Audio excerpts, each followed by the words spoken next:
ونستعينه ونستغفره ونعوذ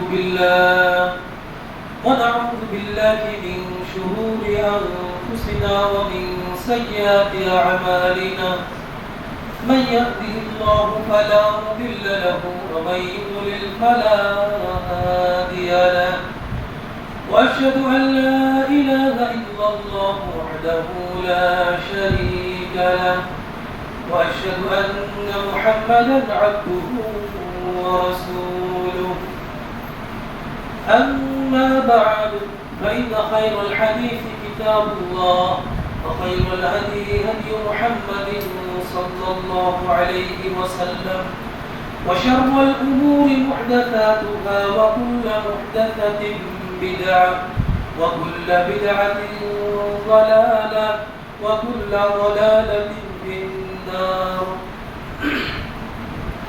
أعوذ بالله من الشيطان الرجيم. يا أيها الذين آمنوا أنفقوا مما رزقناكم من قبل أن يأتي يوم لا بيع فيه ولا خلة ولا شفاعة. فقال النبي صلى الله عليه وسلم: أسعد الناس من أمتي يوم القيامة من قال لا إله إلا الله مخلصا من قلبه. الحمد لله, সমস্ত প্রশংসা সেই আল্লাহ রাব্বুল আলামিনের জন্য যার অশেষ মেহেরবানিতে আজকে পবিত্র জুমার দিনে তার ঘর এই মসজিদে আসার তৌফিক দান করেছেন। সেই নবীর প্রতি সেই আল্লাহ তাআলার প্রতি লাখো কোটি শুকরিয়া জ্ঞাপন করছি। আলহামদুলিল্লাহ, দরুদ ও সালাম পেশ করছি মানবতার মহান মুক্তির দূত আল্লাহ রাব্বুল আলামিন যাকে এই বিশ্ববাসীর জন্য রহমত স্বরূপ প্রেরণ করেছেন সেই নবীর প্রতি দরুদ ও সালাম পেশ করছি সাল্লাল্লাহু আলাইহি ওয়াসাল্লাম। সম্মানিত উপস্থিতি, আজকের পবিত্র জুমার খুতবার সংক্ষিপ্ত যে আলোচনার বিষয় সেটা হচ্ছে সুপারিশ বা শাফাআত। আমরা জানি বা শাফাআত নিয়ে, সুপারিশ নিয়ে আমাদের সমাজে বা আমাদের মধ্যে অনেক ভুল ধারণা, অনেক কথাবার্তা প্রচলিত আছে। ওই বিষয় সম্পর্কে আমাদের জানা জরুরি, দরকার। কারণ হচ্ছে আমরা পাশাপাশি এমন কিছু আমল, এমন কিছু বিষয় নিয়ে আলোচনা করব যে আমলগুলো করলে, যে কাজগুলো করলে কাল কিয়ামতের দিন রাসূল সাল্লাল্লাহু আলাইহি ওয়াসাল্লাম আমাদের জন্য সুপারিশ করবেন। তো রাসূল সাল্লাল্লাহু আলাইহি ওয়াসাল্লামের মর্যাদা এবং উম্মতে মুহাম্মাদের কিছু স্পেশাল মর্যাদা রয়েছে। আল্লাহ রাব্বুল আলামিন অন্যান্য নবীর চাইতেও মুহাম্মদ সাল্লাল্লাহু আলাইহি ওয়াসাল্লামকে স্পেশাল কিছু মর্যাদা দিয়েছেন।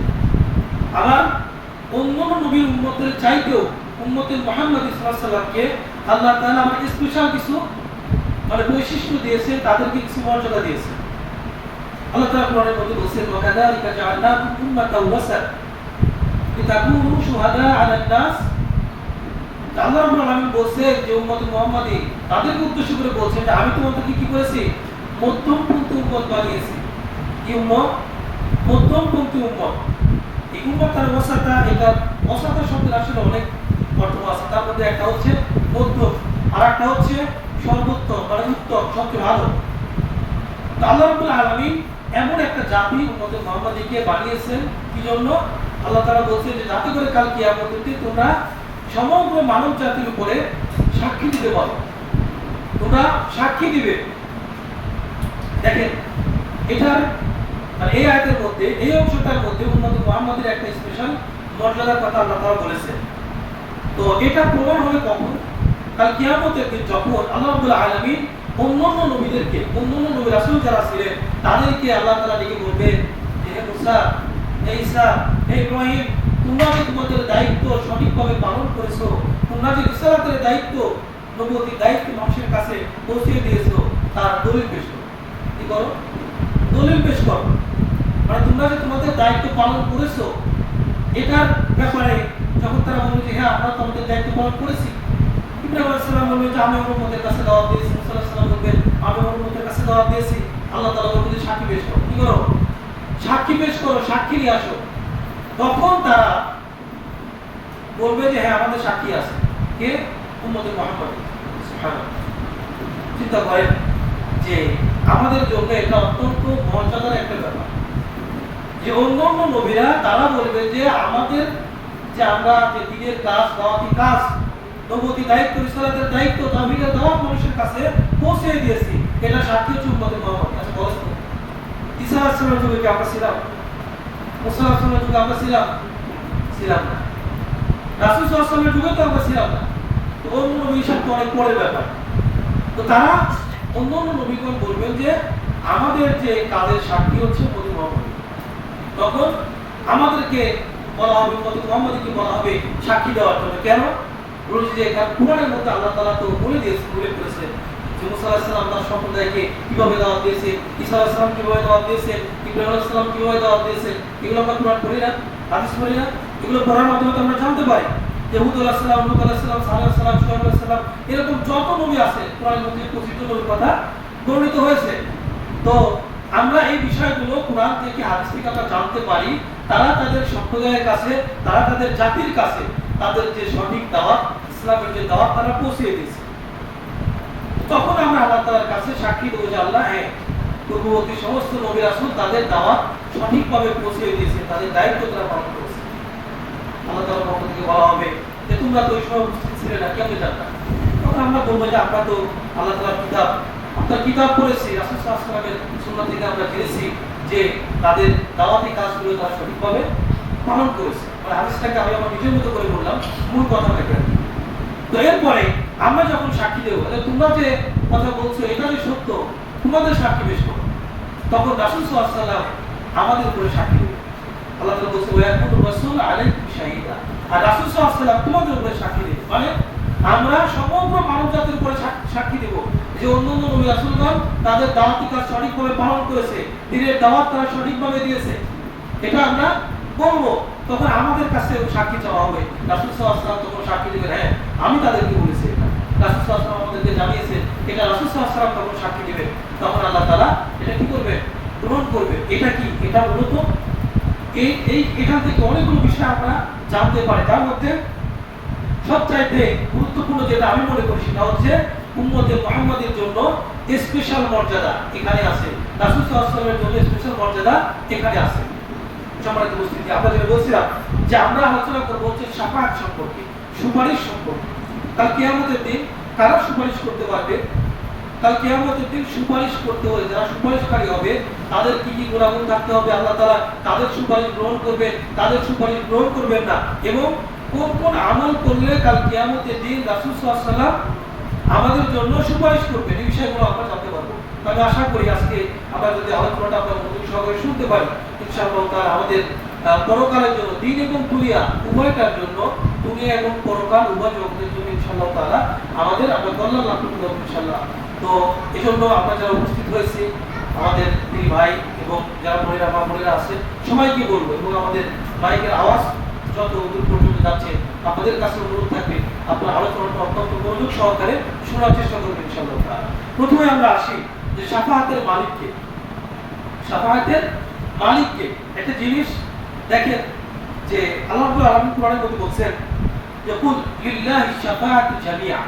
আল্লাহ তাআলা বলেছেন, নবীকে বলছেন, হে নবী আপনি বলে দিন শাফাআতের একচ্ছত্র মালিকানা শুধুমাত্র আল্লাহ তাআলা, তার আল্লাহ তাআলা। এখন বলতে পারেন যদি আল্লাহ যদি শাফাআতের মানে এটা মানে মালিক যদি একমাত্র তিনি হন, তাহলে কাল কিয়ামতের দিন অন্যদের সুপারিশ করার কোনো প্রশ্নই আসে না।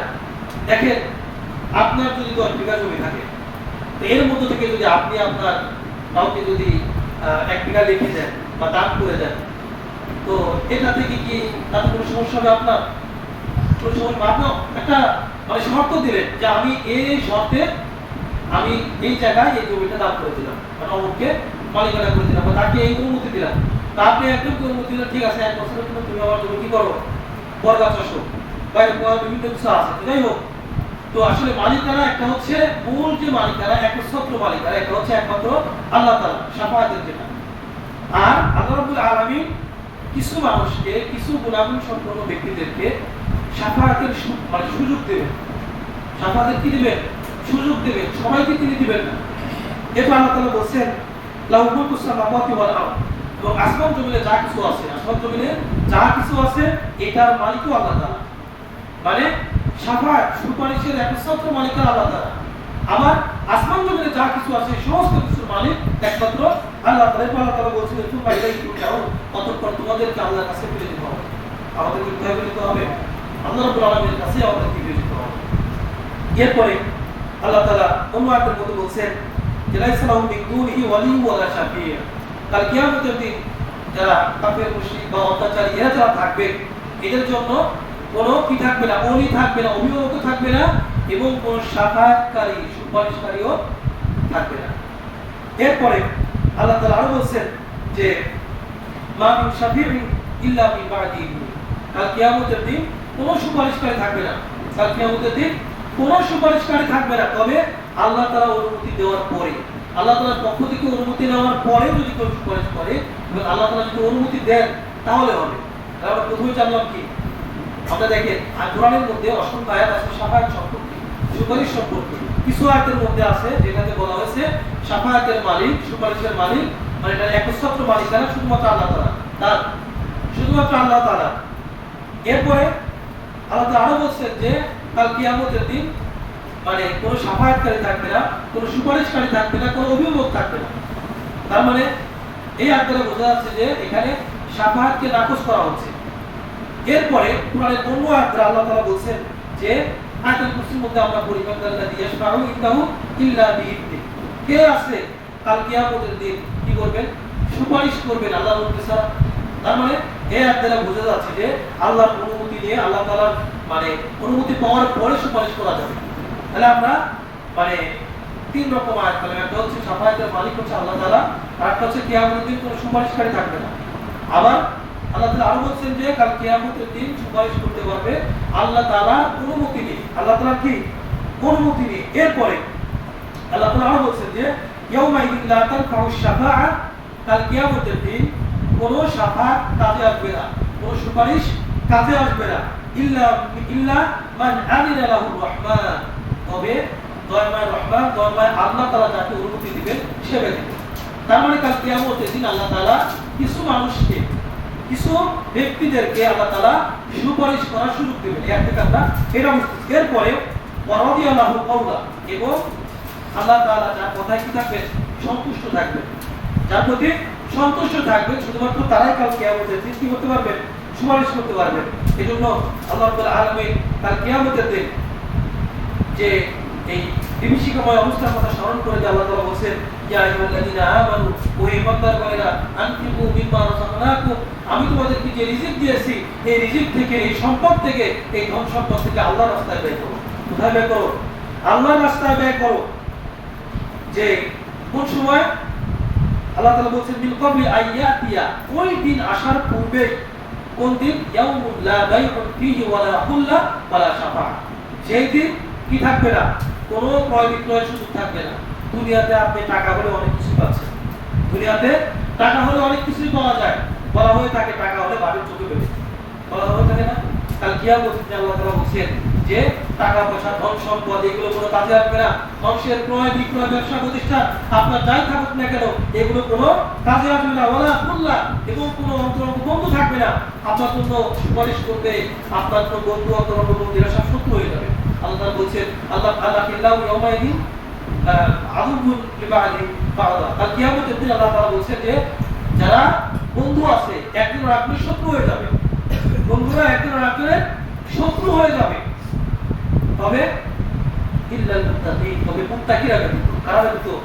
মুত্তাকিগণ ব্যতীত, যারা আল্লাহর ভয় তাদের মধ্যে আছে, এরা শুধু ব্যতীত। যাই হোক, এরপরে আল্লাহ তাআলা বলছেন যে ওয়ালা শাফাআ, আর সেদিনকে কোনো সুপারিশ চলবে না, কোনো সুপারিশ চলবে না। আচ্ছা, এরপরে তাহলে আমরা এখানে শাফাআত সংক্রান্ত আমরা মানে পরস্পর বিরোধী বা মানে দুই রকম আয়াত আমরা পাচ্ছি। কিছু আয়াতে শাফাআতের কথা বলা হয়েছে, কিছু আয়াতে শাফাআতের কথা অস্বীকার করা হয়েছে, নাকচ করা হয়েছে। তাহলে যেখানে নাকচ করা হয়েছে মানে এখানে দুইটাই সঠিক, কারণ আল্লাহ তাআলা শর্ত দিয়েছেন। কি দিয়েছেন?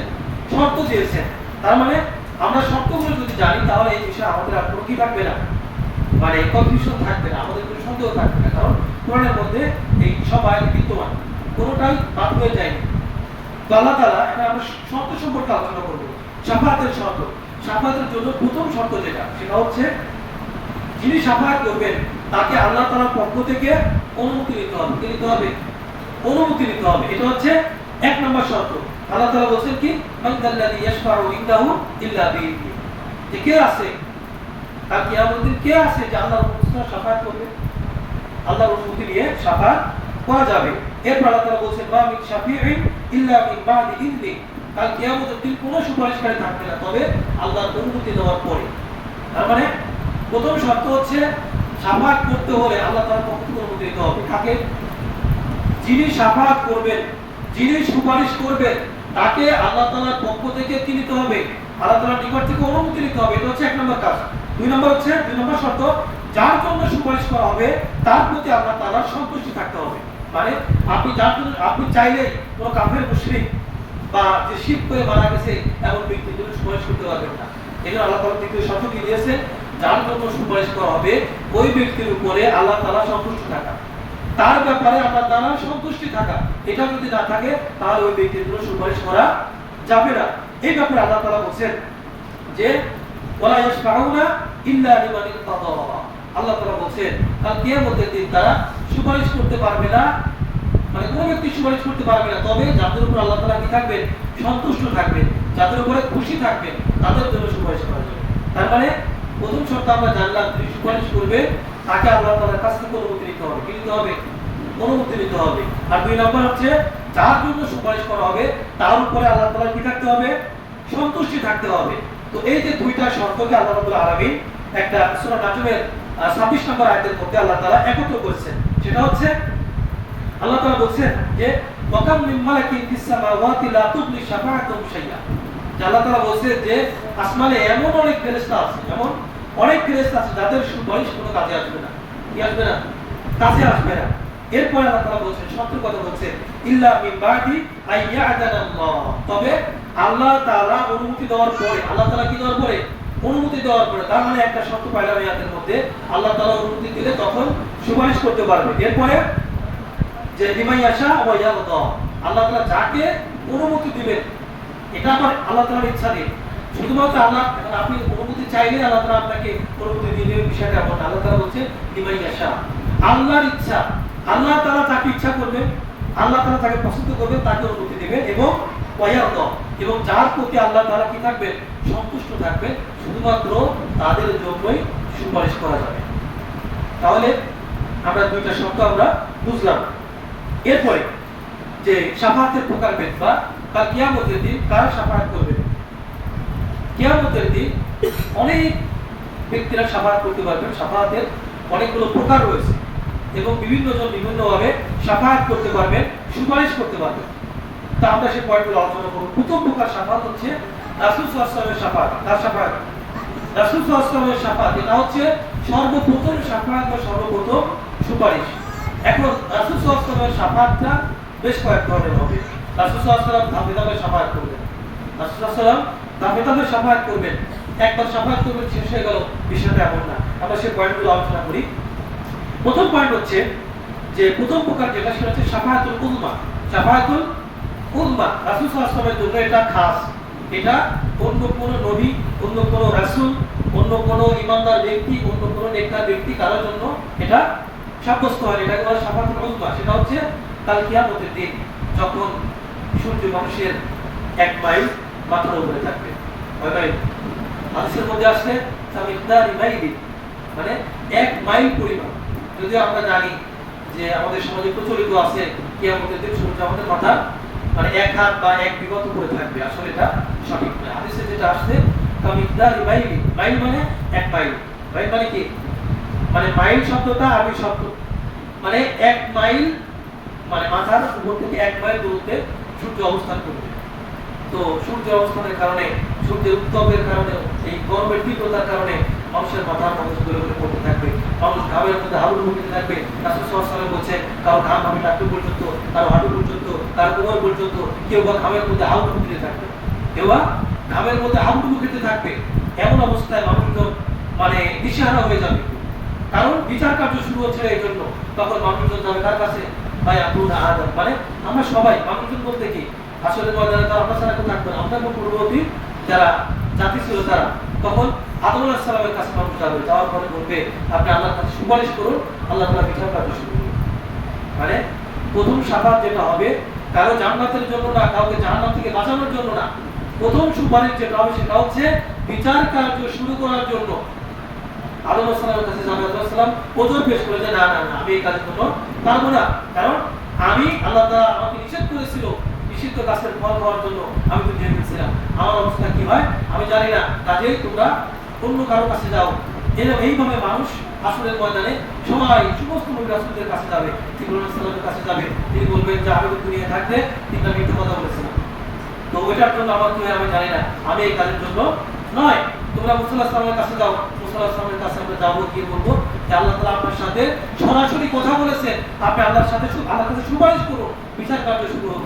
তো যে আমি এই কাজের জন্য না, আমি এক চোর দিয়ে একটা মানুষ মেরে ফেলছিলাম, তো আমার কি অবস্থা এটা আমি নিজেই জানি না, তোমরা বলো ঈসা আলাইহিস সালামের কাছে যাও। আমরা তখন ঈসা আলাইহিস সালামের কাছে যাবো, গিয়ে বলবো যে আল্লাহ তাআলা আপনাকে কি করেছেন, আপনাকে পিতা ছাড়াই সৃষ্টি করেছেন, তা আপনি আল্লাহর কাছে একটু সুপারিশ করুন, বিচার কার্যটা শুরু হোক।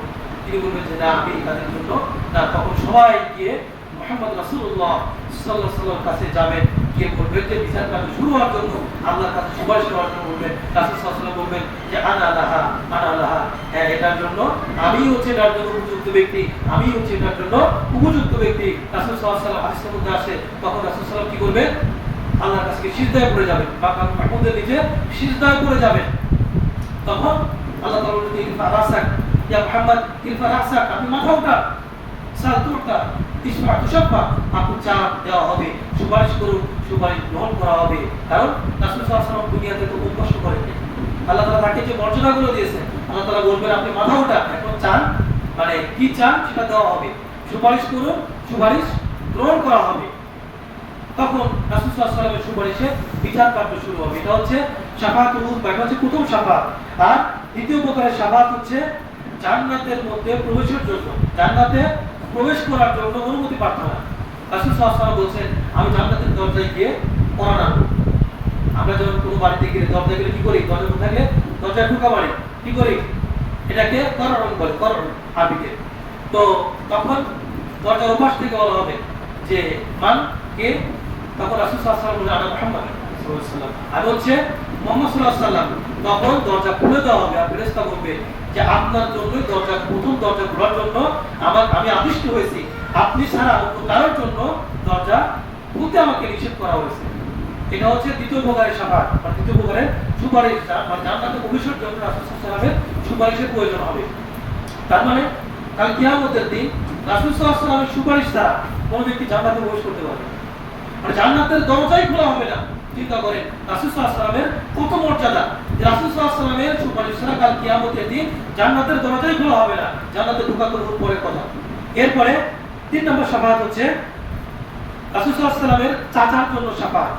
রাসূল সাল্লাল্লাহু আলাইহি ওয়াসাল্লামের চাচা আবু তালিব, তার জন্য রাসূল সাল্লাল্লাহু আলাইহি ওয়াসাল্লাম সুপারিশ করবেন, কিন্তু তার এই সুপারিশ পরিপূর্ণ কাজে আসবে না। একবার আব্বাস ইবনে আব্দুল মুত্তালিব তিনি বলছেন, রাসূল সাল্লাল্লাহু আলাইহি ওয়াসাল্লাম বলছেন যে আপনি আপনার চাচার জন্য কি করলেন, মানে আবু তালিবের জন্য আপনি কি করলেন, অথচ তিনি আপনার জন্য কি করতেন, ওয়ায়াহুদুকা ওয়ায়াকদাবু লাকা, তিনি আপনার জন্য কি করতেন, যারা মানে কাফের মুশরিক যারা ষড়যন্ত্র করতো তারা তাদের ষড়যন্ত্র তিনি নস্যাৎ করে দিতেন, আপনাকে কি কষ্ট দিলে তিনি রেগে যেতেন, আপনাকে তিনি প্রোটেকশন মানে প্রতিহত, তারা আপনার বিরুদ্ধে কেউ আসলে তাকে প্রতিহত করতেন, আপনাকে কত সেভ করেছেন, আপনার কত উপকার করেছেন, আর আপনি তার কি উপকার করলেন। রাসূল সাল্লাল্লাহু আলাইহি ওয়াসাল্লাম তখন বলবেন যে আবু তালেব কি হতো, জাহান্নামের একেবারে তলদেশে অবস্থান করত, যদি আমি না থাকতাম, ওয়ালাউলা আনা, যদি আমি না থাকতাম তিনি জাহান্নামের তলদেশে অবস্থান করত, আমার সুপারিশের কারণে তার আযাবটাকে হালকা করা হবে।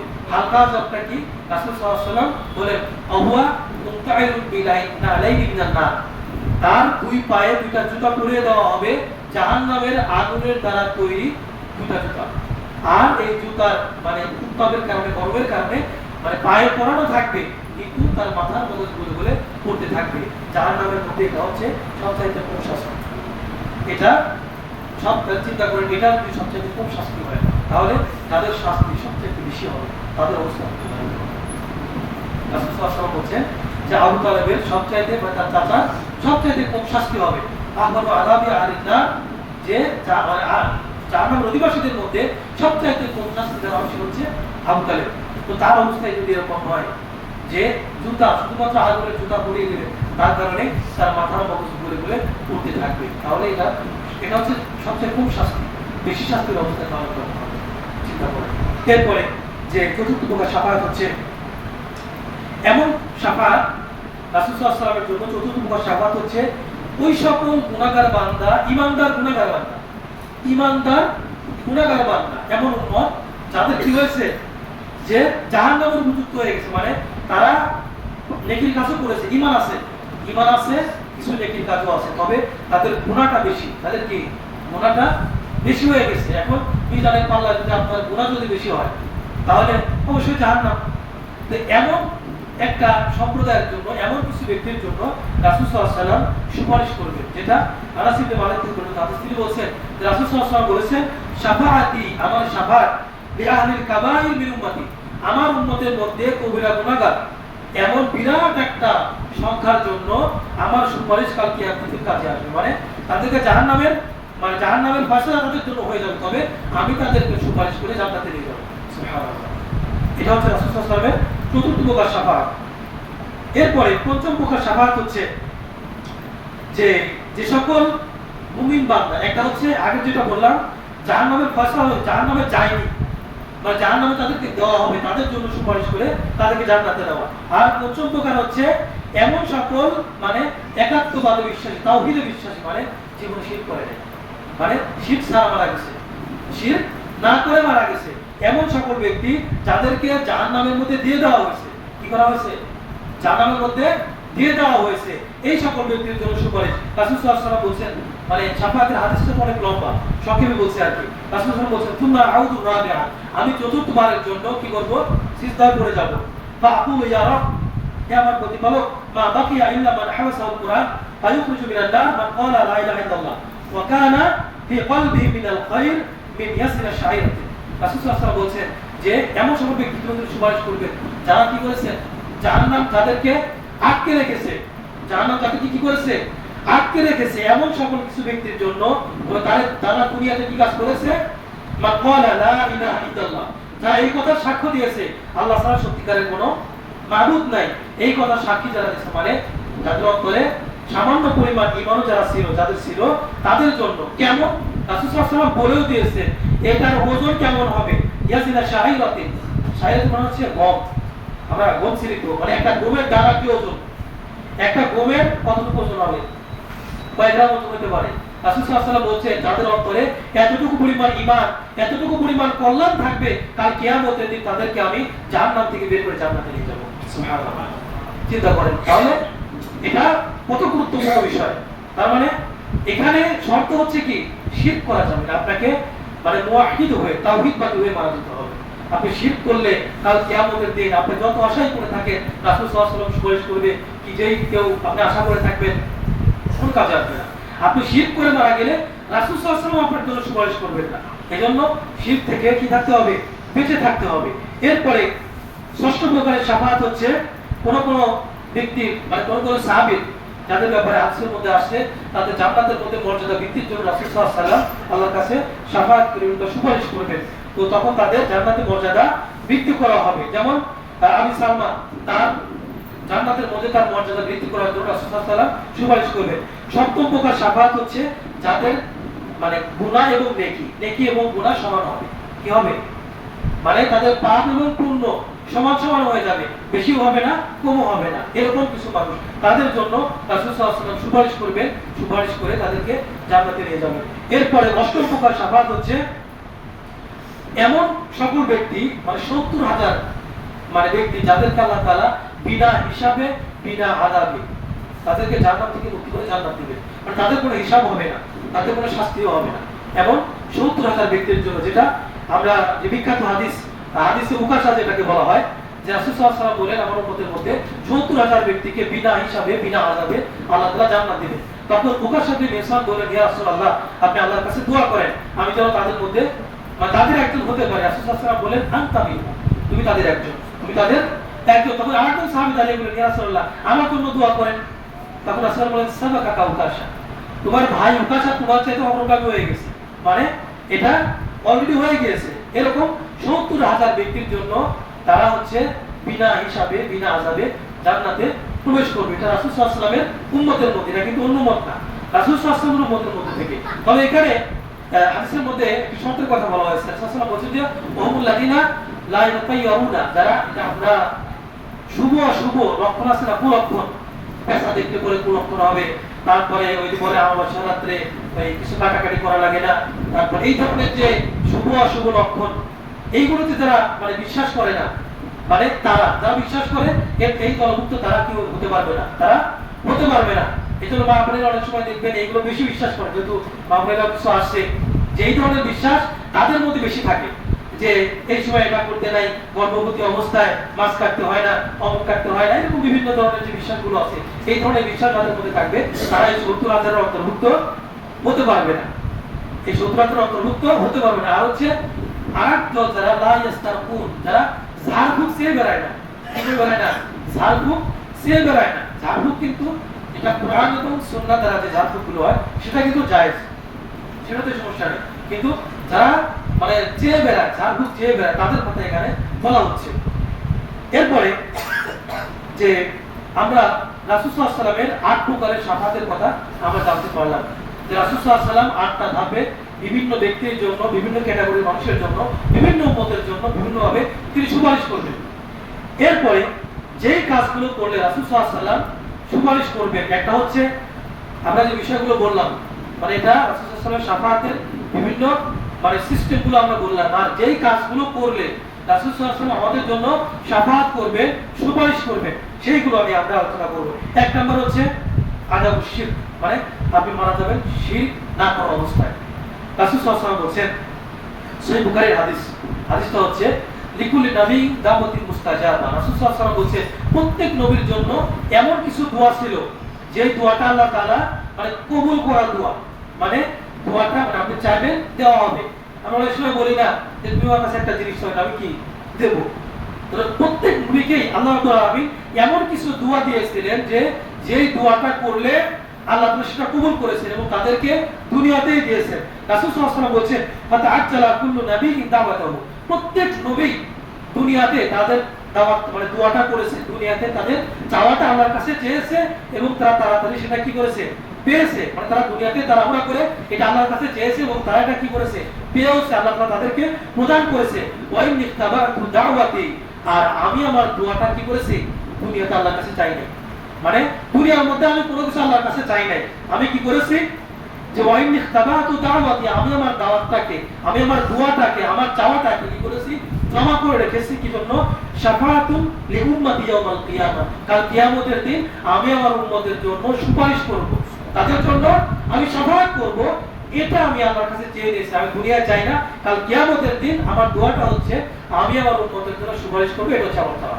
আল্লাহ তাআলা সেটা কবুল করেছেন এবং সেজন্যই রাসূল সাল্লাল্লাহু আলাইহি ওয়াসাল্লাম আমরা যে আগে যে একটা ধাপ আলোচনা করেছি, এই দোয়ার বদৌলতে, এই চাওয়াটার বদৌলতে রাসূল সাল্লাল্লাহু আলাইহি ওয়াসাল্লাম আমাদের জন্য কাল কিয়ামতের দিন সুপারিশ করবেন।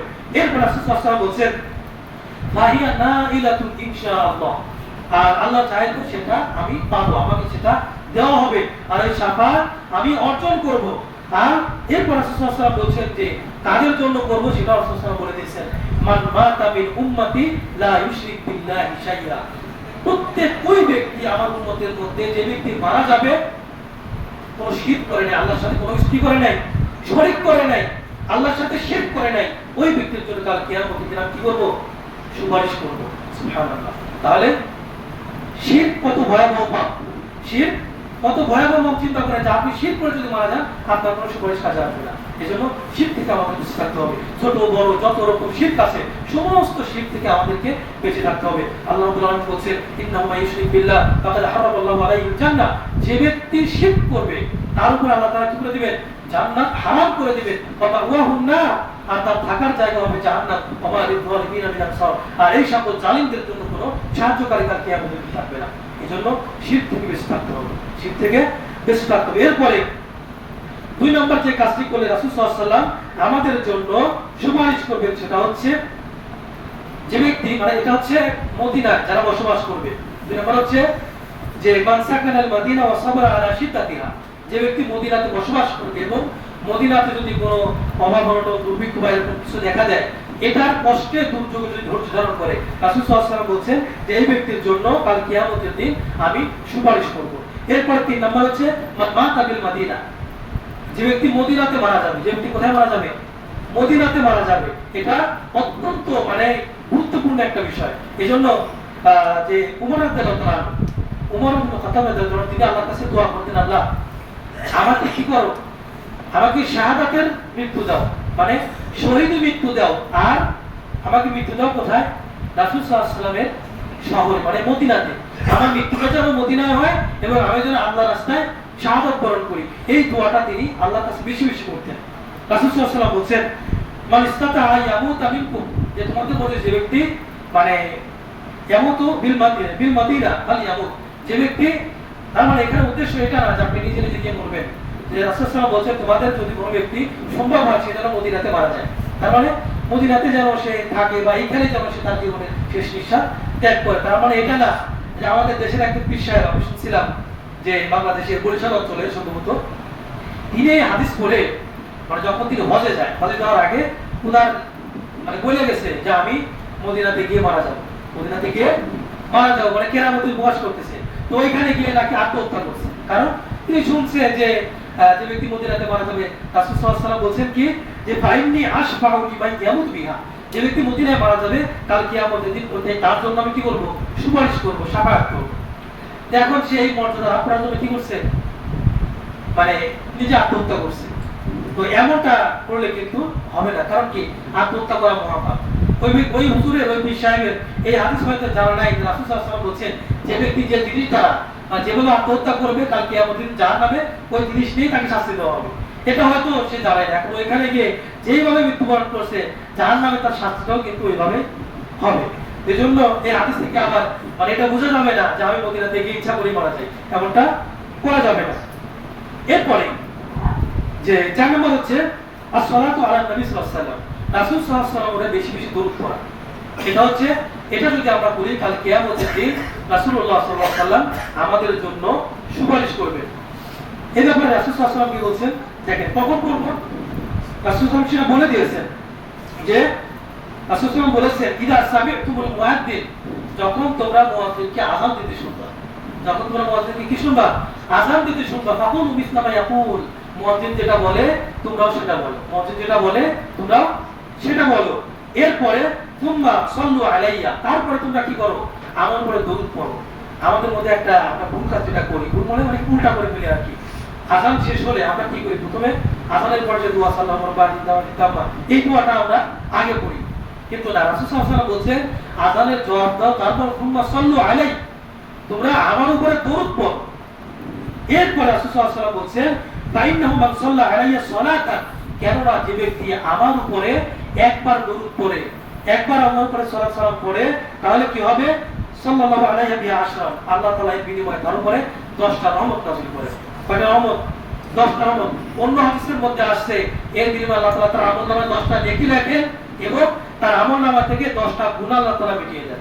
সুবহানাল্লাহ। তাহলে দরুদ পড়লে লাভ কত দেখেন, রাসূল সাল্লাল্লাহু আলাইহি ওয়াসাল্লাম সুপারিশ করবেন, আপনার আমলনামায় 10টা নেকি লেখা হবে, আবার 10টা গুনাহ আপনার আমলনামা থেকে মিটিয়ে দেওয়া হবে।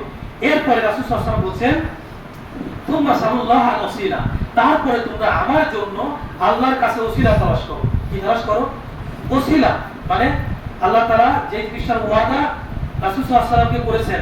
এরপর রাসূল সাল্লাল্লাহু আলাইহি ওয়াসাল্লাম বলেছেন যে ফাইন্নাহা মানসিলাতুন ফিল জান্নাহ লা তানবাগি ইল্লা লিআবদিন মিন ইবাদিল্লাহ ওয়া আরজু আন আকুনা আনা হুয়া, কেননা এই ওসিলাটা জান্নাতের এমন একটা সর্বোচ্চ স্তরে, এমন একটা মর্যাদাকর স্থান যেটা একজন ব্যক্তি পাবে, আল্লাহর বান্দাদের মধ্যে একজন ব্যক্তি পাবে। আর ওয়াজু আকুনা, আমি আশা করি এই জিনিসটার অধিকারী আমিও, এটা আমি পাবো। এরপরে মানে ওসিলা মানে হচ্ছে যে আমরা আল্লাহর বান্দি দেওয়া তার এই দোয়াটা পড়া, তার মানে প্রথমে আপনাদের জবাব দেওয়া, তারপরে রাসূল সাল্লাল্লাহু আলাইহি ওয়াসাল্লাম করে দরুদ পড়া, এরপর তাহলে তো আপনার যে দোয়াটা পড়ে আল্লাহর বান্দি দেওয়া এই দোয়াটা পড়া। এর রাসূল সাল্লাল্লাহু আলাইহি ওয়াসাল্লাম কি বলেছেন, ফামান সালানি আল ওয়াসিলা হাল্লাত আলাইহি শাফাআ, যে ব্যক্তি আযানের পরে আমার জন্য এই ওসিলা তালাশ মানে ওসিলা চেয়ে আল্লাহর কাছে চাইবে, আযানের পরে দোয়াটা পড়বে, ওই ব্যক্তি কাল কিয়ামতের দিন আমার শাফাআত অবতারিত হয়ে যাবে। সুবহানাল্লাহ। চিন্তা করেন, কাল কিয়ামতের দিন যদি রাসূল সাল্লাল্লাহু আলাইহি ওয়াসাল্লাম আমাদের জন্য শাফাআত করেন, আমাদের কি আর কোনো কিছু দরকার আছে? আর কোনো কিছু দরকার আছে? রাসূল সাল্লাল্লাহু আলাইহি ওয়াসাল্লামের সুপারিশ, রাসূল সাল্লাল্লাহু আলাইহি ওয়াসাল্লাম যার কোনো সুপারিশ করবে তার জন্য জান্নাত গ্যারান্টি, সে জান্নাতি হয়ে যাবে। এজন্য আমাদেরকে কি করতে হবে? এই আমলটা আমাদেরকে বেশি বেশি করতে হবে। এরপরে 6 নম্বর হচ্ছে মিন আসমানিশ কাতরাতুস সুজুদ। এটা হাদিসটা আমরা অনেকেই জানি যে একজন সাহাবী রাসূল সাল্লাল্লাহু আলাইহি ওয়াসাল্লামকে তার ওযুর পানি আগায় দেওয়ার পর রাসূল সাল্লাল্লাহু আলাইহি ওয়াসাল্লাম বললেন যে তুমি আমার কাছে কিছু চাও, আলাকা হাজাতুন, তোমার কি কোনো প্রয়োজন আছে? তো তিনি বললেন যে ইয়া রাসূলুল্লাহ, আপনি আল্লাহর কাছে দোয়া করেন যে আমি আপনার সাথে জান্নাতে থাকতে চাই। আমার চাওয়াটা হচ্ছে আমি আপনার কাছে আপনার সাথে জান্নাতে থাকতে চাই, মানে জান্নাতে আমার জায়গাটা যেন আপনার সাথে হয়। রাসূল সাল্লাল্লাহু আলাইহি ওয়াসাল্লাম বলেন আমার কয়টা দাঁড়ি, অন্য কিছু চাও না, তুই আমার একটা জিনিস চাও, বসলে অন্য কিছু চাও। তখন ওই সাহাবী বলছে যে এটাই চাই, আমি এটাই চাই। তখন রাসূল সাল্লাল্লাহু আলাইহি ওয়াসাল্লাম বলেন যে আইনি বিকাতরাতিস সুজুদ, হ্যাঁ ঠিক আছে, আমি এই দোয়া আল্লাহর কাছে করব, তবে তুমি একটু আমাকে সহযোগিতা করো। কি দ্বারা? বিকাতরাতিস সুজুদ, বেশি বেশি সিজদা করার মাধ্যমে, বেশি বেশি নফল সালাত আদায়ের মাধ্যমে, তাহাজ্জুদের সালাত আদায়ের মাধ্যমে আমার জন্য এই কাজটা তুমি কি করে দাও? সহজ করে দাও। এইজন্য আপনি যদি বেশি বেশি মানে সিজদা করে, অর্থাৎ বেশি বেশি সিজদা মানে কি, মানে তাহাজ্জুদের সালাত নফল সালাত আদায় করে যদি আপনি আল্লাহর কাছে এটা চান, ইনশাআল্লাহ আশা করা যায় আর কিয়ামতের দিন রাসূল সাল্লাল্লাহু আলাইহি ওয়াসাল্লামের সাথে আমরা জান্নাতে থাকতে পারবো। এরপরে যে এখানে রাসূল সাল্লাল্লাহু আলাইহি ওয়াসাল্লাম আরো যে বিষয়টা বলছেন যে এই তাহাজ্জুদের সালাত যেটা, এটা মানে এটার কারণটা কি, এটা স্পেশাল কিছু মর্যাদা রয়েছে। রাসূল সাল্লাল্লাহু আলাইহি ওয়াসাল্লাম বলছেন যে আলাইকুম বিকিয়ামিল লাইল, আলাইকুম বিকিয়ামিল লাইল, তোমাদের উপরে আবশ্যক হচ্ছে বেশি বেশি কিয়ামুল লাইল করা, মানে তাহাজ্জুদের সালাত আমরা যেটা বুঝি, তো এটা তোমাদের উপরে বেশি বেশি করা উচিত। ফাইন্নাহু দারুস সালিহিনা মিন ক্বাবলিকুম, কারণ এটা হচ্ছে ওই সকল সালেহীন নেককার বান্দাদের একটা বৈশিষ্ট্য যারা তোমাদের পূর্বে ছিল, যারা তোমাদের কি ছিল, তোমাদের পূর্বে যারা ছিল, এরা হচ্ছে তারা যাদের বৈশিষ্ট্য ছিল তাহাজ্জুদ সালাত বেশি বেশি আদায় করা। আল্লাহ রাব্বুল আলামিন যখন রাসূল সাল্লাল্লাহু আলাইহি ওয়াসাল্লামকে কি বললেন, মাকামে মাহমুদ দেওয়ার যখন ওয়াদা করলেন, তার জন্য কি বললেন, শর্ত হচ্ছে নফল সালাত আদায় করা। কি করা? নফল সালাতের মাধ্যমে, এই মর্যাদার মাধ্যমে আল্লাহ রাব্বুল আলামিন রাসূল সাল্লাল্লাহু আলাইহি ওয়াসাল্লামকে কি করবেন, মাকামে মাহমুদ প্রদান করবেন। তার মানে এটা ছোটখাটো কোনো কাজ না, আপনি 2 রাকাত পড়েন, 4 রাকাত পড়েন, চেষ্টা করবেন যে তাহাজ্জুদের সালাত আদায় করার জন্য। আল্লাহ রাব্বুল আলামিন কাল কিয়ামতের দিন যেন আমাদেরকে আমলগুলো করার মাধ্যমে রাসূল সাল্লাল্লাহু আলাইহি ওয়াসাল্লামের শাফাআত যেন আমরা লাভ করতে পারি। আল্লাহ রাব্বুল আলামিন যেন রাসূল সাল্লাল্লাহু আলাইহি ওয়াসাল্লামকে আমাদের জন্য সুপারিশকারী বানিয়ে দেন। আল্লাহুম্মা আমিন। আকুলু কওলি হাযা আস্তাগফিরুল্লাহ ওয়া আতুবু ইলাইহি, আস্তাগফিরু মিন কুল্লি যামবিন ওয়া হুয়াল গফুরুর রহিম।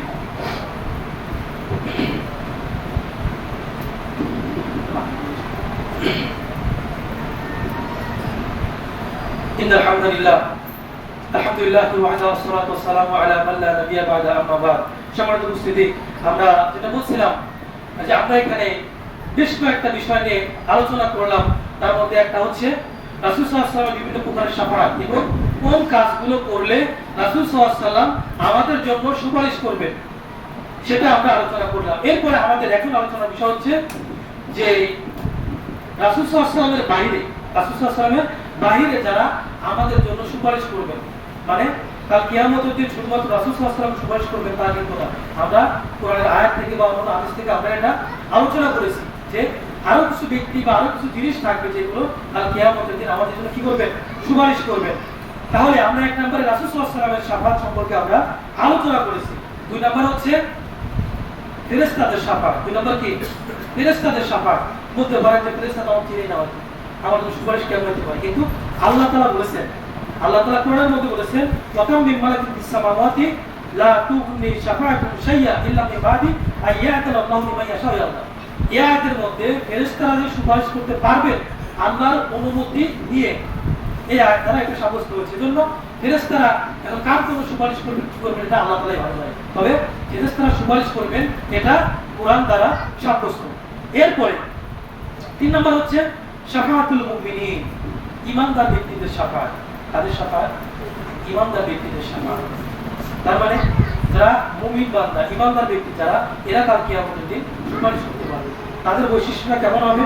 সহিহ বুখারীর ৭৪৩৯ নম্বর হাদিসের মধ্যে অনেক লম্বা হাদিস, যে আবু সাঈদ খুদরী রাদিয়াল্লাহু আনহু বলেছেন যে যখন তারা জিজ্ঞেস করলেন সাহাবীরা যে কুল্লা ইয়া রাসূলুল্লাহ, আল্লাহ রাসূল সাল্লাল্লাহু আলাইহি ওয়াসাল্লাম যে আমরা কি কাল কিয়ামতের দিন আল্লাহ তাআলাকে দেখতে পারবো? আমাদের প্রতিপালক থেকে আমরা কাল কিয়ামতের দিন দেখতে পারবো? রাসূল সাল্লাল্লাহু আলাইহি ওয়াসাল্লাম হাদিসে দুই ধরনের বর্ণনা আসছে যে মানে যেই রাতে মানে পূর্ণিমার রাতে লাইলাতুল বদর, এই রাতে মানে জ্যোৎস্না রাত যেটা আমরা বলি, এমন রাত্রিতে আকাশে কোনো মেঘ যদি না থাকে তাহলে ওই রাত্রিতে যে জ্যোৎস্না বা চাঁদ এটা দেখতে কি আমাদের কোনো সমস্যা হয়? কোনো সমস্যা হয় না। আবার অন্য হাদিসের মধ্যে আসছে যে দিনের বেলার কথা, যে যে আকাশে কোনো মেঘমালা নাই, দিনের বেলা ওই আকাশে সূর্য দেখতে কোনো সমস্যা হয়? অথচ সূর্য দেখার সমস্যা তো দূরের কথা, সূর্য দিক তাকানোর মতোই কোনো অবস্থা থাকে না। রাসূল সাল্লাল্লাহু আলাইহি ওয়াসাল্লাম বলেছেন কাল কিয়ামতের দিন ঈমানদার ব্যক্তি এর চাইতেও স্পষ্টভাবে আল্লাহ রাব্বুল আলামিনকে দেখতে পাবে। সুবহানাল্লাহ, সুবহানাল্লাহ। তো কিয়ামতের যখন বিচার কার্য পড়ে কি হবে, যে মানুষজন ঘোষণা করা হবে কিয়ামতের ময়দানে যে ব্যক্তি যার ইবাদত করতো সে তার কাছে চলে যাবে, যারা মূর্তির ইবাদত করতো তারা মূর্তির কাছে চলে যাবে, যারা মানে আগুনের পূজা করতো তারা আগুনের পূজা মানে আগুনের কাছে চলে যাবে। শুধুমাত্র বাকি থাকবে আল্লাহ তাআলা যারা ইবাদত করতো, যারা ইবাদত করতো আল্লাহ রাব্বুল আলামিন। এর মধ্যে নেককার বদকার উভয়টা থাকবে, নেককার এবং বদকার উভয়টা থাকবে। তখন আল্লাহ রাব্বুল আলামিন কি করবেন? আল্লাহ রাব্বুল আলামিন যে প্রথম যে সূরাতে ঈমানদার ব্যক্তির কাছে সাক্ষাৎ করেছিলেন সেই সূরা বাদে অন্য একটা সূরাতে আল্লাহ তাআলা বান্দার সাথে সাক্ষাৎ করবেন। এসে বলবেন কি বাবা তোমরা এখানে দাঁড়িয়ে আছো কেন? মানে তোমরা যাওনি কেন? মানে সবাইকে তো যে যার ইবাদত করতো তাকে তো চলে যেতে বলা হচ্ছে আল্লাহ তাআলার পক্ষ থেকে, তো তোমরা দাঁড়িয়ে আছো কেন? তখন মানে যারা আল্লাহর বান্দা যারা থাকবে, আল্লাহর ইবাদত যারা করেছে তারা বলবে যে যে যার ইবাদত করতো তার কাছে চলে গেছে, আমরা তো আল্লাহর ইবাদত করতাম, আমরা তার জন্য করতেছি। তখন আল্লাহ তাআলা বলবেন যে আমি হচ্ছে তোমাদের রব, আমি তোমাদের প্রতিপালক। তখন বলছে না আপনি আমাদের প্রতিপালক হতে পারেন না, কারণ আল্লাহ তাআলা সূরা বদলায় আসবেন। যে সূরাতে আল্লাহ তাআলা ঈমানদারদের সাথে প্রথমে সাক্ষাৎ করেছিলেন ভিন্ন একটা সূরাতে আসবে, যার কারণে ঈমানদার ব্যক্তিরা চিনতে পারবে না। তখন আল্লাহ তাআলা বলবেন ঠিক আছে তাহলে তোমাদের মাঝে এবং তার মাঝে আল্লাহ তাআলার মাঝে মানে এমন কি আলামত আছে, এমন কি বৈশিষ্ট্য আছে যেটা দ্বারা তোমরা তাকে চিনবা যে এবং প্রমাণ হবে যে মানে আমি আল্লাহ তাআলা না। তখন ঈমানদার ব্যক্তিরা বলবে যে পায়ের গোছা, পায়ের নলা মানে সাক, যেটা কোরআনে আসছে।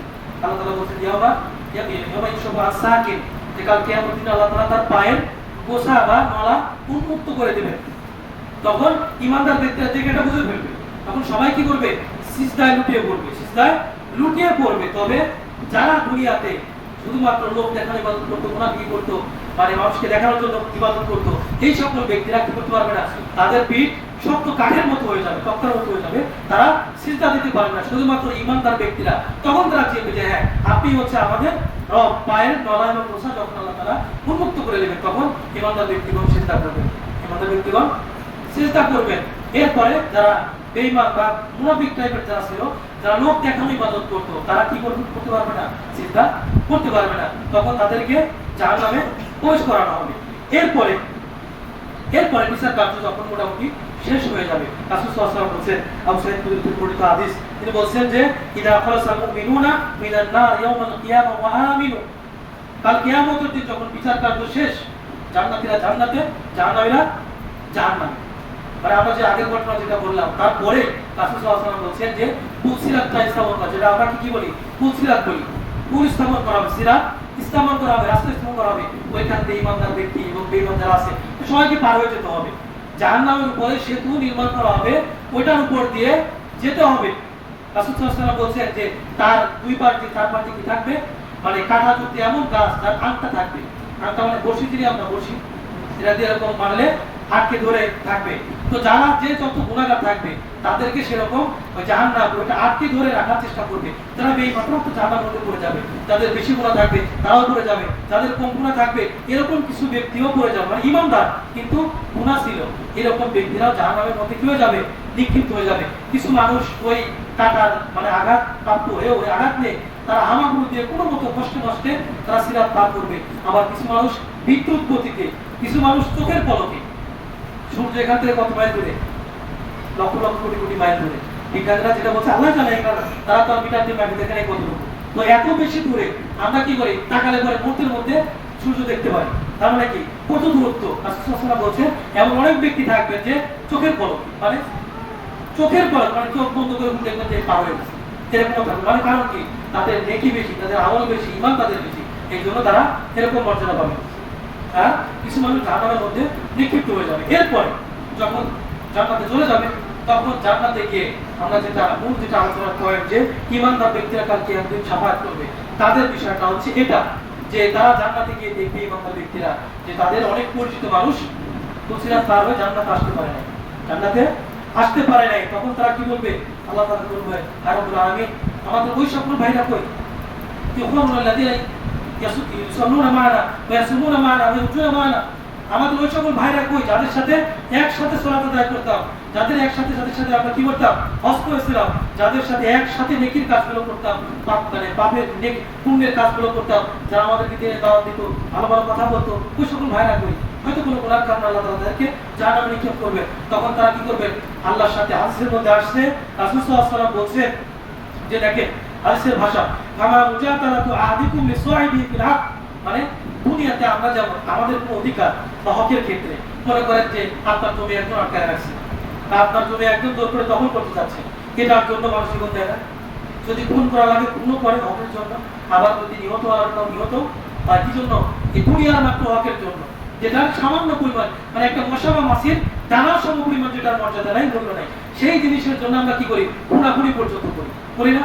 বা নিজেও হয়তো মারা যায়।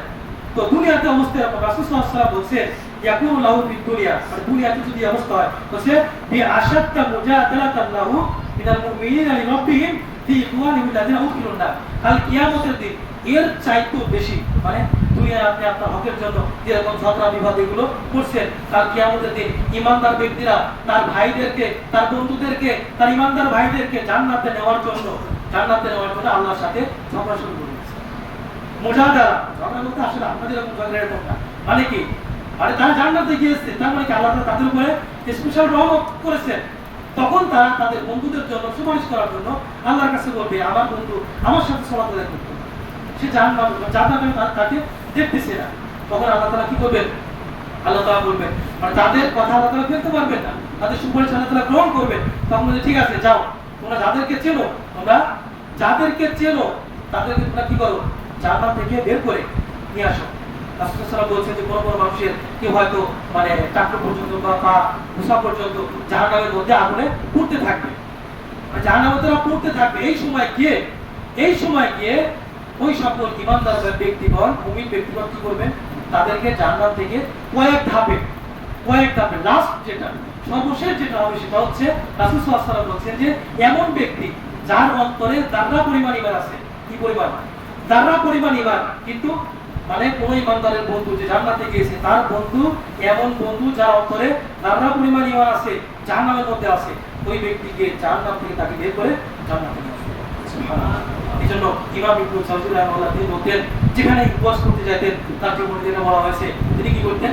ওই যারা উপস্থিত থাকতেন তাদের বলতেন যে ভাইরা আমার, ঈমানদার ভাইরা আমার, কাল কিয়ামতের দিন আপনারা যদি জান্নাতে গিয়ে দেখেন যে আমি যদি জান্নাতের মধ্যে নাই, কোনো গুনার কারণে বা পাপের কারণে জাহান্নামের মধ্যে নিযুক্ত হয়েছি, আল্লাহর কাছে একটু সুপারিশ করে, আমার জন্য একটু সুপারিশ করে আমাকে জান্নাতে নেওয়ার ব্যবস্থা তোমরা করো। কারণ আমি তোমাদেরকে দিনের কথা বলছি, আমি তোমাদেরকে মানে তোমাদের সাথে ভালো কাজ করছি, মানে এইভাবে তিনি মানুষকে কি করতেন? বলতেন। এই জন্য আপনি যদি দুনিয়াতে এমন ঈমানদার ভালো বন্ধু যদি আপনি রেখে যেতে পারেন, কারণ কিয়ামতের দিন কোনো গুনার কারণে যদি আপনি জাহান্নামে যান, এই ঈমানদার বন্ধু আপনাকে কাল কিয়ামতের দিন জাহান্নাম থেকে বের করে জান্নাতে নিয়ে যাবে। সুবহানাল্লাহ। এই জন্য আমরা এমন বন্ধু আমাদেরকে বাছাই করতে হবে, কোনো গাঁজাখোর, কোনো হিরোসি, এরকম মানে হামজা উল্টাপাল্টা কাজ করে, নেশা করে, বদমাইশি করে, এই যে ইফতিজিল করে বেড়ায়, এরকম কোনো খারাপ বন্ধু করা যাবে না। ভালো বন্ধু করতে হবে, কাল কিয়ামতের দিন এই ভালো বন্ধু আমাদের কি আসবে? উপকারে আসবে। এরপরে 4 নম্বর হচ্ছে শহীদ দলের সুপারিশ। 4 নম্বর হচ্ছে 5 নম্বর হচ্ছে শহীদ দলের সুপারিশ। ঈমানদাররা গেল, এরপরে শহীদ ব্যক্তি, রাসূল সাল্লাল্লাহু আলাইহি ওয়াসাল্লাম বলেছেন যে ব্যক্তি আল্লাহর রাস্তায় যুদ্ধ করে শহীদ হয়েছেন, কাল কিয়ামতের দিন ওই ব্যক্তি তার পরিবারের মধ্য থেকে 70 জন ব্যক্তিকে সুপারিশ করে জান্নাতে নিতে পারবে। এই অনুমতি আল্লাহ তাআলা কাল কিয়ামতের দিন তাকে দিবেন। এরপরে পরেরটা হচ্ছে শাফাআতুল আওলাদ আল মুমিনিন আল্লাযিনা মাতু দুনা গুরু, ওই সকল ঈমানদার ব্যক্তিদের সন্তান যারা তাদের ভর্তি হওয়ার আগেই মারা গিয়েছে, প্রাপ্তবয়স্ক হওয়ার আগেই মারা গিয়েছে। আমাদের অনেকে হয় না যে জন্মের পরেই সন্তান হয়, আছে না এরকম? জন্ম গ্রহণ করেছে 1 মাস কি 2 মাস কি 5 মাস কি 1 বছর পরে মারা গেল। বুলুগ মানে হচ্ছে কি? প্রাপ্তবয়স্ক। তো এরকম বয়সের আগেই মারা যায়, রাসূল সাল্লাল্লাহু আলাইহি ওয়াসাল্লাম বলছেন এমন সকল ব্যক্তিদের সন্তান কাল কিয়ামতের দিন তাদেরকে কি করবে, জান্নাতে নিয়ে যাবে। মানে হাসরের ময়দানে তাদের কাপড় টেনে ধরবে, হাদিসের মধ্যে আসছে, টেনে ধরে তাদেরকে জান্নাতে নিয়ে যাবে। কারণ ওই সন্তান আল্লাহর কাছে বলবে যে আল্লাহ আমার পিতামাতাকে ছাড়া আমি জান্নাতে যাব না। তখন আল্লাহ তাআলা তাদের সুপারিশ কবুল করবে। তবে শর্ত হচ্ছে কি, রাসূল সাল্লাল্লাহু আলাইহি ওয়াসাল্লাম বলছেন যে ইয়াহতাসিবু, তাদের ধৈর্য ধরতে হবে। কি করতে হবে, ধৈর্য ধরতে হবে। মারা গেল, আপনি চিল্লায় চিল্লায় কাঁদতে কাঁদতে আল্লাহ আর কারো সন্তান পাইতো না, আমার সন্তানটা নিয়ে আসলে এরকম কিছু করা যাবে না। আপনার সন্তান মারা গেছে, হাদিসের মধ্যে আসছে দুইটা কথা, তো তিনটা কথা আসছে, দুইটা কথা আসছে। তবে যদি তার একটাও হয় তবুও সে মর্যাদা লাভ করতে পারবে যদি সে ধৈর্য ধারণ করে। আপনার সন্তান মারা গেছে, আলহামদুলিল্লাহ, এটার বিনিময়ে আমি আল্লাহর কাছে আশা করি। আপনাকে এরকম করতে হবে, আলহামদুলিল্লাহ, এটার বিনিময়ে আমি আল্লাহর কাছে আশা করি যে এর বিনিময়ে কাল কিয়ামতের দিন আমার এই সন্তান আমাকে সুপারিশ করে জান্নাতে নিয়ে যাবে। সুবহানাল্লাহ। এজন্য ধৈর্য ধরতে হবে। এরপরে শাফাআতুস সিয়াম, মানে সিয়ামের সুপারিশ, যেটা আমরা সবাই জানি। সিয়াম কাল কিয়ামতের দিন মানে রোজা, যেটা আমরা বলি রোজা বা সিয়াম কাল কিয়ামতের দিন বান্দা কোনো সুপারিশ করে জান্নাতে নিয়ে যাবে। যতক্ষণ না জান্নাতে নিয়ে ততক্ষণ কোনো সুপারিশ করতে থাকবে। এরপরে শাফাআতুল কোরআন, কোরআন আমাদের জন্য কি করবে, কোরআনুল কারীম আমাদের জন্য সুপারিশ করবে। যে ব্যক্তি কোরআন পড়বে, কোরআন অনুযায়ী আমল করবে, রাসূল সাল্লাল্লাহু আলাইহি ওয়াসাল্লাম বলেছেন কোরআন তাদের জন্য কাল কিয়ামতের দিন সুপারিশ করবে। এরপরে কোরআনের সুপারিশ কয়েক ধরনের হবে। একটা হচ্ছে সম্পূর্ণ কোরআনের সুপারিশ, আর একটা হচ্ছে সূরা মুলকের সুপারিশ। রাসূল সাল্লাল্লাহু আলাইহি ওয়াসাল্লাম বলেছেন ইলা কুরআনি 30 আয়া শাফাআতি রাজুলিন হাত্তা কুতিলা লাহু। কোরআনের মধ্যে এমন 30 আয়াত, 30টা সূরা আছে যে সূরা কি করবে, তার ওই ব্যক্তির জন্য মানে সুপারিশ করবে যতক্ষণ না তাকে ক্ষমা করে দেওয়া হবে। অন্য হাদিসের মধ্যে আসছে কবরের মধ্যে যখন মানুষকে নামানো হবে, জাহান্নামের মানে শাস্তি বা আযাব যখন আসবে, সূরা বাকারা, সূরা ইমরান, সূরা মুলক, এরকম তাকে যে কি করবে, প্রোটেকশন করবে, প্রোটেকশন দিবে, মানে শাস্তি দিতে দেবে না। এটা হচ্ছে কোরআনের মর্যাদা। জন্য কোরআনের সাথে আমাদের সম্পর্ক ভালো থাকতে হবে। এরপরে সর্বশেষ যে সুপারিশ, সেটা হচ্ছে শাফাআতুর রাব্বিল আলামিন, আল্লাহ রাব্বুল আলামিনের সুপারিশ। আল্লাহ রাব্বুল আলামিনের সুপারিশ, রাসূল সাল্লাল্লাহু আলাইহি ওয়াসাল্লাম বলেছেন যে আল্লাহ তাআলা কাল কিয়ামত ইয়াকুনু আল্লাহু সুবহানাহু ওয়া তাআলা ইয়াউমাল কিয়ামা, হাদিসে কুদসি, যে শাফাআতুল মালায়েকা, শাফাআতুন নাবিয়্যুন, শাফাআতুল মুমিনুন, আল্লাহ তাআলা বলবেন এটা, যে সকল শাফাআত সুপারিশ শেষ হওয়ার পরে আল্লাহ তাআলা ঘোষণা করবেন যে নবী রাসূল সুপারিশ করেছেন, ফেরেশতারা সুপারিশ করেছেন, ঈমানদারেরা সুপারিশ করেছেন, মানে সবার সুপারিশ শেষ। আল্লাহ তাআলা তখন বলবেন যে ওয়ালাম ইয়াবকা ইল্লা আরহামুর রাহিমিন, এখন শুধু বাকি আছে সবচাইতে দয়াময়, সবচাইতে পরম করুণাময়, অসীম দয়ালু যিনি, একমাত্র আল্লাহ রাব্বুল আলামিন এখন বাকি আছেন। এইখানে কিন্তু বিচার কার্য যখন মানে কিয়ামত যখন সিংহা খুব দেওয়া হবে, আল্লাহ তাআলা কিন্তু বলবেন যে আজকে রাজত্ব কার, লিল্লাহি ওয়াহিদুল কাহ্হার।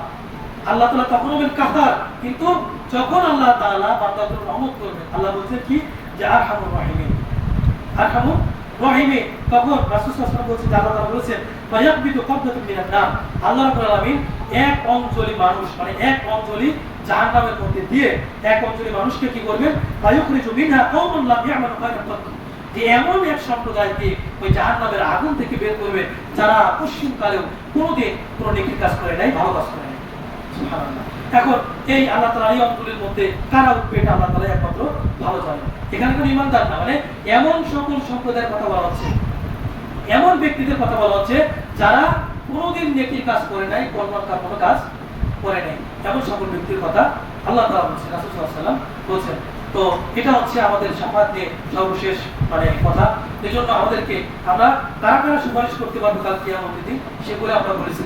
এর বাইরে আমাদের সমাজে যত প্রচলিত যাই আছে না কেন, এগুলোর কোনো ভিত্তি নাই। যারাই বলে অমুক বাবা সুপারিশ করবে, অমুক সুপারিশ করবে, ওই দিন তার বাবা অবস্থায় কি হবে আল্লাহ তাআলাই ভালো জানেন। কাল কিয়ামতের দিন ইব্রাহিম আলাইহিস সালাম তার পিতার জন্য সুপারিশ করে কোনো কাজে লাগাতে পারবে না, কারণ সে কাফির অবস্থায়, মুশরিক অবস্থায় মারা গেছে। নূহ আলাইহিস সালাম তার সন্তানের জন্য সুপারিশ করে কাজে লাগাতে পারবে না, লূত আলাইহিস সালাম তার স্ত্রীর জন্য সুপারিশ করে কোনো কাজে লাগাতে পারবে না। আপনার কোথাকার পণ্ডিত সাহেব, ল্যাংটা বাবা, বাবা কি করেছে সারা জীবন গাঁজা খেয়ে কুল পায় না, সেই ব্যক্তি কাল কিয়ামতের দিন আপনার জন্য সুপারিশ করবে, ওর অবস্থাই তো খারাপ হবে, আপনার জন্য সুপারিশ কেমনে করবে? আমরা যে পয়েন্টগুলো বললাম যে কোরআন সুপারিশ করবে, এরপরে সিয়াম সুপারিশ করবে, আমরা যতগুলো পয়েন্টের কথা বললাম এইগুলোই আপনার জন্য কাল কিয়ামতের দিন কাজে আসবে। যদি আপনার কিছু করতেই হয়, যদি আপনার কিছু করা লাগে, তাহলে আপনি এইগুলো করেন, মানে লাগবে না, এটা আমাদের জরুরি। আমাদেরকে এটাই করতে হবে যে আলোচনাগুলো আমরা করলাম, যে কাজগুলো করে রাসূল সাল্লাল্লাহু আলাইহি ওয়াসাল্লাম সুপারিশ করবে, যে কাজগুলো করে ইমানদাররা সুপারিশ করবে, যে কাজগুলো করলে শহীদরা সুপারিশ করবে, কুরআন সুপারিশ করবে, সিয়াম সুপারিশ করবে, এগুলোই আমাদের করতে হবে। আল্লাহ রাব্বুল আলামিন আমাদের সবাইকে এমন সকল আমল করার তৌফিক দান করুন যে আমলগুলো কাল কিয়ামতের দিন আমাদেরকে সুপারিশ করে জান্নাত থেকে বের করে জান্নাতে নিয়ে যাবে। আল্লাহ তাআলা আমাদেরকে এমন বন্ধু বাছাই করার তৌফিক দান করুন যে সকল বন্ধুগণ কাল কিয়ামতের দিন আমাদেরকে জান্নাতে নেওয়ার জন্য সহযোগী হবে। আল্লাহ রাব্বুল আলামিন আমাদেরকে এমন সকল কাজ করার খুব বেশি বেশি দান করুন যেই কাজগুলো করলে আমরা জান্নাতে যেতে পারবো এবং আমরা সুপারিশ লাভ করতে পারবো। আল্লাহ রাব্বুল আলামিন তৌফিক দান করুন। সুবহানাকাল্লাহুম্মা ওয়া বিহামদিকা আশহাদু আল্লা ইলাহা ইল্লা আনতা আস্তাগফিরুকা ওয়া আতুবু ইলাইক। আসসালামু আলাইকুম ওয়া রাহমাতুল্লাহি